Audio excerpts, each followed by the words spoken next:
Le manuscrit de mon ami de Fernand Ibert, page 31. Il y a encore des gens simples dans ce pays. J'ai reçu ce midi dans mon cabinet la visite de nommé Martial Graton, qui depuis longtemps se dit mon ami, malgré que je lui ai toujours montré froide mine, le sachant parfait coquin.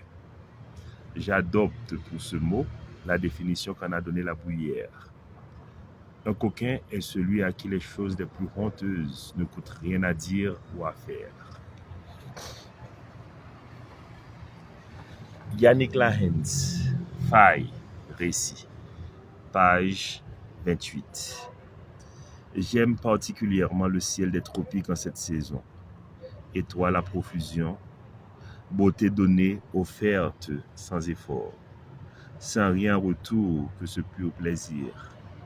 Le ciel semble descendre, se pencher dans sa bienveillance pour nous faire toucher les étoiles.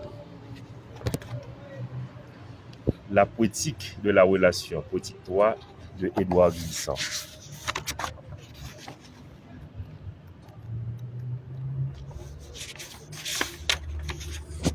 Répétition.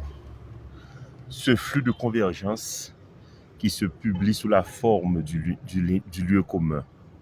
Celui-ci n'est plus généralité reçue, convenance ni fadeur.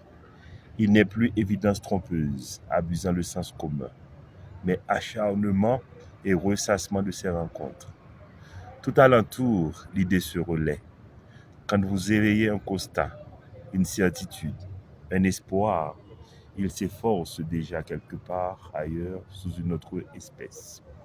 Aussi bien la répétition est-elle, ici et là, un mode avoué de la connaissance. Reprendre sans répit ce que depuis toujours vous avez dit. Consentir à l'élan infinitésimal, à l'ajout, inaperçu peut-être, qui dans votre savoir s'obstine. Le difficile est que l'entassement de ces lieux communs n'échoue pas en un bougonnement sans nerf, l'art y pourvoit. Le probable que vous alliez à fond de toute confluence pour démarquer vos inspirations.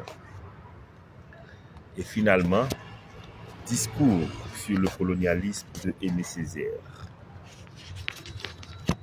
Et alors, je le demande, qu'a-t-elle fait d'autre, l'Europe bourgeoise?